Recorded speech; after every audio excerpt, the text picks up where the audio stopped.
Prime Field.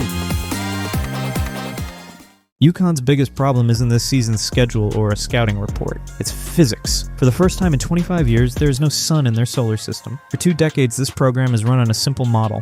1 gravitational star, 4 elite role players. Taurasi, Moore, Stewart, Bueckers. Every possession, every spacing decision, every late clock red was built around that one high-usage engine. Everyone else slotted in around her. Now rewind the roster board and look at the 2025 exodus, Bueckers, Fudd, Edwards. You're removing roughly 80% of the offensive production and basically 100% of the leadership identity. What's left for 2025-26 and 2026-27 is a roster of really good planets. KK Arnold, Ashlyn Shade, Sarah Strong, but no obvious sun. That's the alpha vacuum. And the entire recruiting board for 2026 is really just one question. Do you replace the sun, or do you build a different galaxy?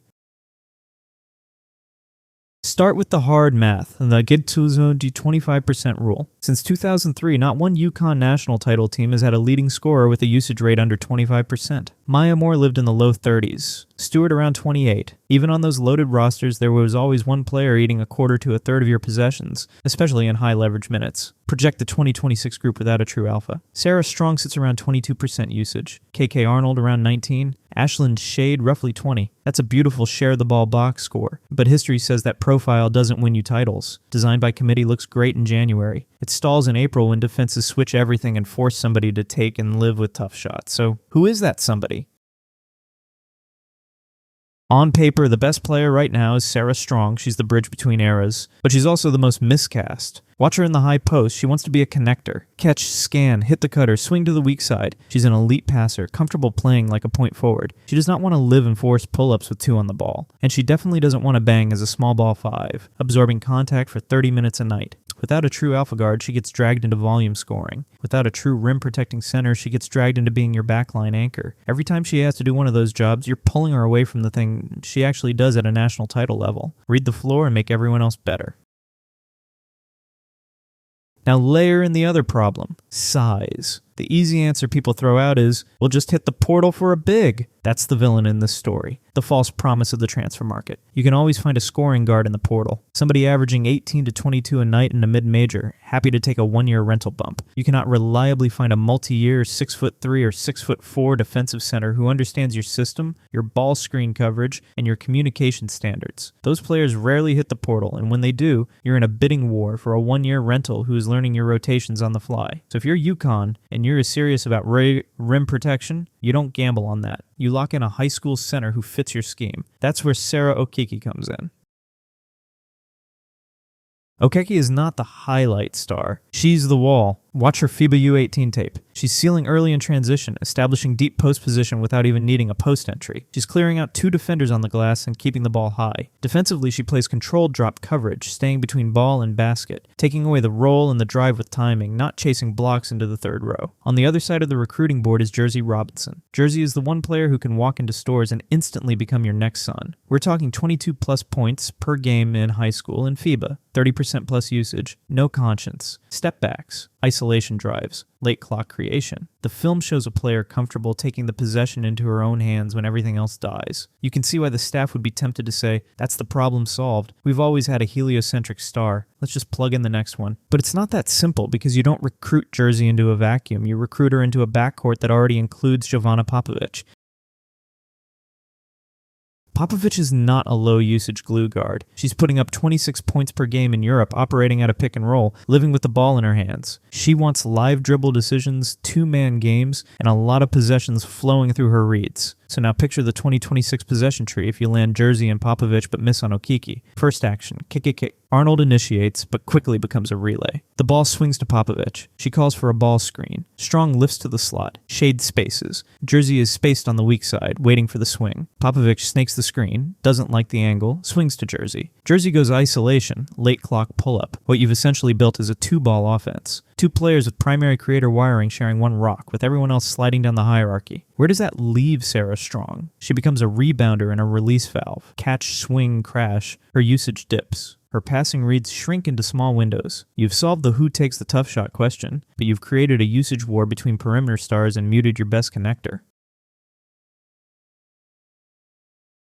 Defensively, it's worse. Without Okeke, the front court is thin. Strong spends more minutes at the 5. Watch the clip in your head. She's guarding a stretch big 25 feet from the rim in a switch-heavy coverage. Guard gets downhill. There's no second line of defense. Lay up. Repeat that sequence against elite Final Four guards, and you're giving up 8 to 10 free points a night. This is where Okeke flips the script. Rebuild that same Jerzy Popovich strong lineup, but substitute Okeke into the 5. Now on offense, Okeke screens for Popovich. Hard contact, real separation. The defense tags from the nail. Strong is standing at the high post. Jerzy is spaced weak side. When Okeke rolls, the low man has to tag the roll. Strong becomes the decision maker. Catch at the elbow, read the tag, hit Jerzy on the skip, or hit Okeke on the short roll. Suddenly the ball is not dying in one player's hands. You've activated Strong's passing, Popovich's creation, and Jerzy's scoring all in one action, because the big can actually command help. On defense, now watch the same small ball possession. The guard comes off a ball screen. Okeke sits in drop, absorbing the drive, staying between ball and rim. Strong can stay attached to the stretch 4, instead of having to overhelp.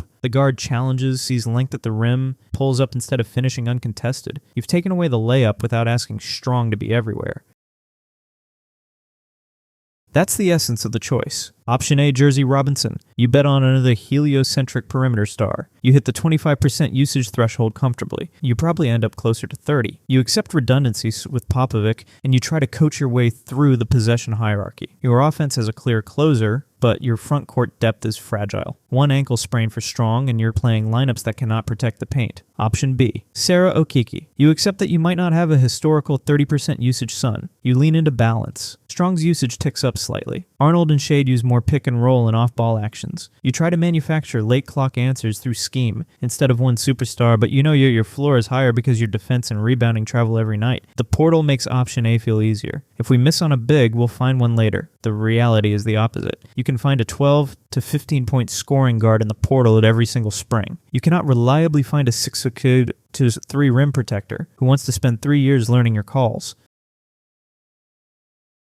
So what actually wins you championships in 2026-27? You can go back to the precedent. Most of UConn's titles have come with a superstar perimeter or wing and at least one dependable defensive front court piece. It's not either or. Stewart had Dolson early, then a committee of bigs who rebounded and rotated. Bueckers, when healthy, still had Edwards anchoring the paint and cleaning the glass. In a perfect world, you would land both Jerzy and Okeke and live like it's 2016 again. But scholarship, math, and reality make this feel like a fork in the road, not a shopping list. If you choose Jerzy and miss on Okeke, you're betting that your offense will be so explosive it can outrun a mediocre interior defense. You're also betting that Strong can survive playing out of position at the 5 in big moments, and that she won't be worn down by that role by March. If you choose Okeke and miss on Jerzy, you're betting that you can manufacture alpha usage by committee. Strong nudges into the mid-20s in usage, Arnold and Shade collectively push into the low 20s, and you trust that your defense, size, and rebounding will give you enough extra possessions to offset not having a Bueckers-level closer. The argument here is simple. Jerzy is the exciting pick. Okeke is the championship pick, because if you miss on the rim protector, the downside is brutal. One Sarah Strong ankle sprain, and you're playing a second-round game with no true backline defense, no real screening presence, and a roster of good guards praying the jumper falls. That's how a bad shooting night becomes an early exit. If you miss on the pure alpha scorer, your downside looks different. Your ceiling might be capped. Maybe you're more Final Four contender than overwhelming favorite, but your floor remains in the national conversation because you can still defend, rebound, and control the paint. Zoom out, and this is bigger than one class. 2026-27 is the test case for whether the Geno Auriemma system can win titles in an era of parity without a generational superstar. If they land Jerzy and keep the heliocentric model alive, they're saying, we're still going to ride one unicorn to the finish line. If they land Okeke and double down on balance, they're saying, we're going to look more like South Carolina depth, defense, size, and trust that our system can win without a 30% usage god. If they miss on both, they're just another very good team in a crowded field. Strong will still be an elite player, Arnold and Shade will still win a lot of games, but there won't be a defining identity, just a lot of solid basketball in a world where that isn't enough. The alpha vacuum is real, the usage wars are coming, and the way UConn answers one recruiting phone call, Jerzy Robinson or Sarah Okeke, is going to tell you exactly what kind of program they want to be in the post-Bueckers era. Prime Field!